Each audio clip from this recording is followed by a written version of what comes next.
Assalamualaikum warahmatullahi wabarakatuh. Halo semuanya, perkenalkan nama aku Dwi Karimah Cahayaningrum dengan NIM 2024406405158, Prodi PGSD kelas 2D.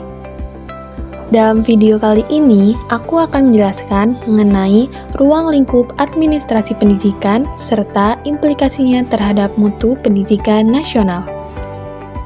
Nah, apa sih itu administrasi pendidikan? Administrasi pendidikan adalah proses sistematis yang mencakup perencanaan, pengorganisasian, pengarahan, pengkoordinasian, pengawasan, dan evaluasi seluruh aktivitas pendidikan, dengan tujuan mendukung tercapainya tujuan pendidikan secara efektif dan efisien. Ruang lingkup administrasi pendidikan.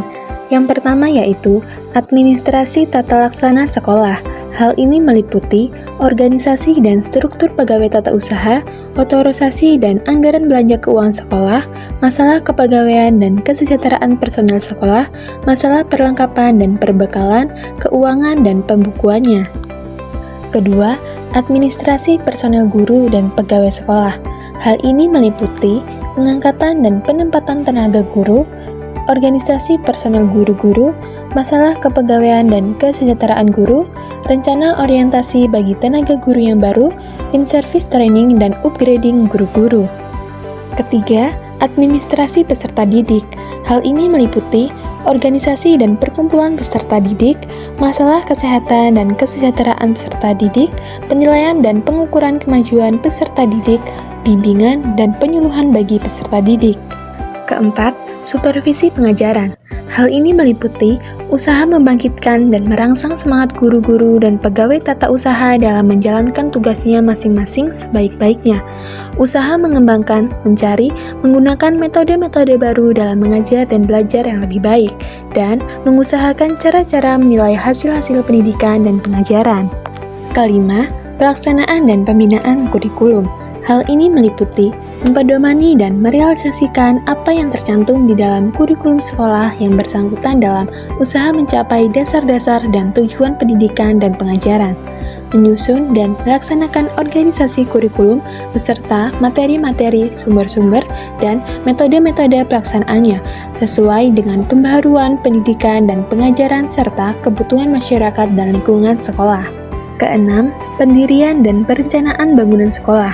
Hal ini meliputi cara memilih letak dan menentukan luas tanah yang dibutuhkan, mengusahakan, merencanakan, dan menggunakan biaya pendirian gedung sekolah, menentukan jumlah dan luas ruangan-ruangan kelas, kantor, gudang, lapangan olahraga, dan sebagainya, cara-cara penggunaan gedung sekolah, dan fasilitas-fasilitas lainnya yang efektif dan produktif. Dan yang ketujuh, hubungan sekolah dengan masyarakat. Hal ini mencakup hubungan sekolah dengan sekolah-sekolah lain, hubungan sekolah dengan instansi-instansi, dan hubungan sekolah dengan masyarakat pada umumnya.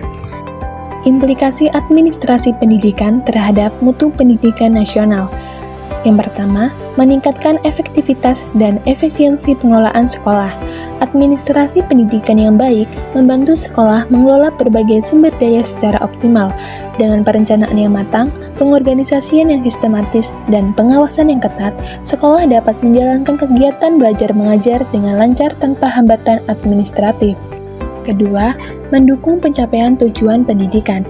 Tujuan pendidikan nasional seperti tercantum dalam Undang-Undang Sistem Pendidikan Nasional adalah menciptakan manusia yang beriman, berilmu pengetahuan, dan berakhlak mulia. Ketiga, menciptakan lingkungan pendidikan yang kondusif.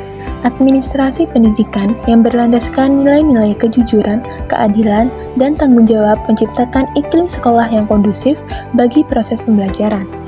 Keempat, penguatan manajemen berbasis sekolah atau MBS. Dalam kerangka MBS, sekolah diberi otonomi untuk mengelola sumber daya dan mengambil keputusan yang relevan dengan kebutuhan lokal. Kelima, meningkatkan profesionalisme tenaga pendidik dan kependidikan. Administrasi pendidikan yang efektif mencakup pengelolaan sumber daya manusia yang baik, termasuk rekrutmen, pelatihan, penilaian kinerja, dan pengembangan karir guru serta staf. Keenam, mendukung inovasi dan pengembangan kurikulum.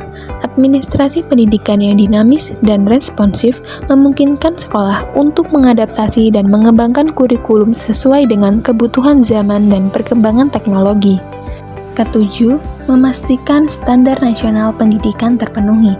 Administrasi pendidikan berperan dalam memastikan sekolah memenuhi standar nasional pendidikan yang meliputi standar isi, proses, kompetensi lulusan, pendidikan dan tenaga kependidikan, sarana prasarana, pengelolaan, pembiayaan, dan penilaian pendidikan.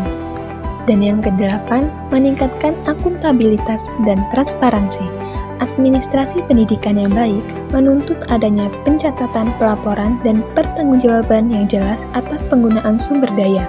Hal ini meningkatkan kepercayaan masyarakat, pemerintah, dan pemangku kepentingan lainnya terhadap lembaga pendidikan.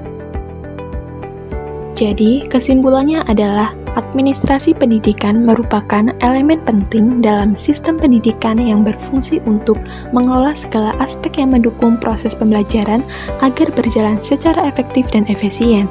Ruang lingkup administrasi pendidikan mencakup berbagai aspek, mulai dari administrasi tata laksana sekolah, administrasi personel, peserta didik, supervisi pengajaran, kurikulum, hingga hubungan sekolah dengan masyarakat.